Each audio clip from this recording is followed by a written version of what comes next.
اور بہت سے گر جاتے ہیں، خدا کے مسا میں گر جاتے ہیں۔ کیوں گرتے ہیں؟ کیوں بینی ہن کہتا ہے ٹچ ہولی اسپرٹ اور لوگ گر جاتے ہیں؟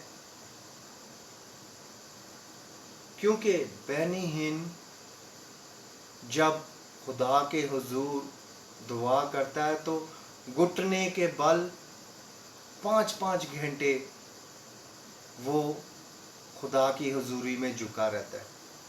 تبھی تو خدا بینی ہن کو شرمندہ نہیں کرتا۔ بینی ہن جو مانگتا ہے، جو خدا کے پاک روح کو کہتا ہے، خدا کا پاک روح ویسے کرتا ہے۔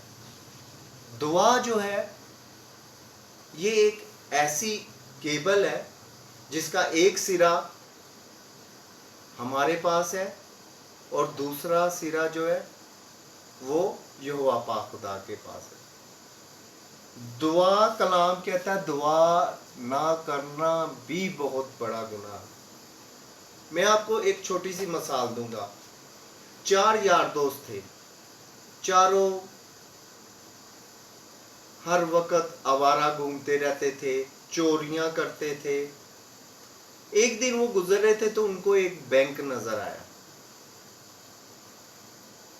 ایک نے کہا دوسرے کو، دوسرے نے تیسرے کو، چوتھے کو کہ او ماجیاں گامیاں چیمیاں آج یہ بینک ہی لٹ لینے گیا۔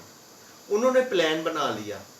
جب وہ رات کو بینک کو لوٹنے گئے تو بینک کی دیواریں اونچی، بہت اونچی ہوئی تھی۔ وہ لوگ حیران رہ گئے کہ یہ صبح تو اتنی دیواریں تھیں، اب یہ اتنی بڑی دیواریں ہو گئی۔ صبح جب دوبارہ وہاں سے گزرے تو پھر چھوٹی دیواریں۔ وہ حیران رہ گئے۔ پھر انہوں نے ارادہ کیا، رات کو جب بینک لوٹنے گئے تو پھر بینک کی دیواریں اونچی تھی۔ صبح پھر جب وہاں سے گزرے تو پھر بینک کی دیواریں چھوٹی تھی۔ ان لوگوں نے نا بینک کی طرف دیکھنا ہی چھوڑ دیا۔ کئی 2 مہینے بعد نا رات کو وہ چاروں گھومتے پھرتے آ رہے تھے تو ان کی نظر بینک پہ پڑی اور اس دن رات کو بینک کی دیواریں چھوٹی تھیں۔ ان چاروں نے ارادہ کیا کہ آج بینک کی دیواریں چھوٹی ہیں، ہم جمپ لگا کے آج اس کو لوٹتے ہیں۔ اور جب وہ اندر گئے تو چوکیدار سویا ہوا تھا۔ انہوں نے چوکیدار کو اٹھایا اور کہا ہم تجھے گولی مار دیں گے۔ چوکیدار نے کہا آپ نے جو لینا ہے لے لو، مجھے نہ مارنا۔ ان میں سے ایک بولا کہ ہم نے لوٹنا نہیں ہے، سب سے پہلے ہمیں یہ بتاؤ کہ یہ بینک کی دیواریں دن کو اونچی کیسے ہو جاتی ہیں اور رات کو چھوٹی کیسے ہو جاتی ہیں؟ رات کو اونچی کیسے ہو جاتی ہے اور دن کو چھوٹی کیسے ہو جاتی ہے؟ تب اس چوکیدار نے کہا کہ میں جب اپنے خدا سے دعا کر کے سوتا ہوں نا تو یہ دیواریں چھوٹی ہوتی ہیں، تم لوگوں کو بڑی نظر آتی ہیں۔ جب میں دعا کر کے سو جاتا ہوں تو مجھے کسی قسم کی فکر نہیں ہوتی۔ اس دیوار پہ ذوالحزن فرشتوں کا پہرا لگ جاتا ہے۔ یہ دیواریں چھوٹی ہوتی ہیں، تم لوگوں کو یہ بڑی لگتی ہیں۔ ہلیلویا۔ تو اس نے کہا تو آج کیوں یہ دیواریں چھوٹی رہ گئیں؟ آج کیوں نہیں یہ بڑی ہوئی رات کو؟ تو اس چوکیدار نے کہا کہ آج میں اپنے زندہ خدا سے دعا کرنی بھول گیا، تبھی یہ دیواریں چھوٹی رہ گئیں اور تم لوگ اندر آ گئے ہو۔ اور جب میں یہ دعا کر کے جب میں سوتا ہوں تو یہ دیواریں چھوٹی ہوتی ہیں، تم لوگوں کو بڑی لگتی ہیں اور یہاں کوئی بھی نہیں آ سکتا۔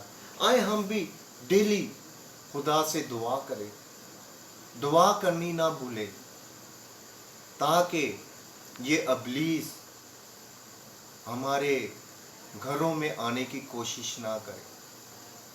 دعا نہ کرنا بھی بہت بڑا گناہ ہے۔ اگر ہم اپنی پرانی زندگی کو چھوڑ کے یہوہ پاک خدا کی زندگی کے ساتھ چلیں گے تو یہوہ پاک خدا کیا کہتا ہے کہ جب آپ خاکسار ہوگے تو کیا کرے گا؟ وہ آپ کے ملک کو بحال کرے گا، آپ کے رکے ہوئے کاروباروں کو وہ بحال کرے گا، آپ کے گھروں میں آئی ہوئی بیماریوں کو وہ دور کرے گا۔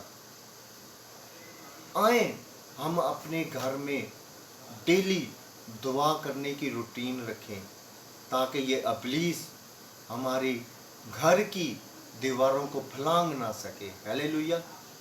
آئیں ہم خدا کی عبادت ڈیلی کریں، ڈیلی اس سے دعا کر کے سوئیں، تاکہ یہ دعا جو ہم یہوہ پاک خدا سے کرتے ہیں تو خدا کے پاک فرشتے ہمارے ساتھ کھڑے ہو جاتے ہیں، ہماری راہوں میں بھی وہ حفاظت کرتے ہیں، کام پہ آنے جانے کی بھی حفاظت کرتے ہیں، ہمارے بچوں کے بھی کام پہ آنے جانے کی، جہاں بھی وہ جاتے ہیں راہوں میں حفاظت کرتے ہیں۔ آئیں ہم اپنے آپ کو سیف کریں اور یہ ارادہ کریں کہ ہم دعا کرنی نہیں بھولیں گے۔ ہیلیلویا۔ خدا آپ سب کو برکت دے۔ آمین۔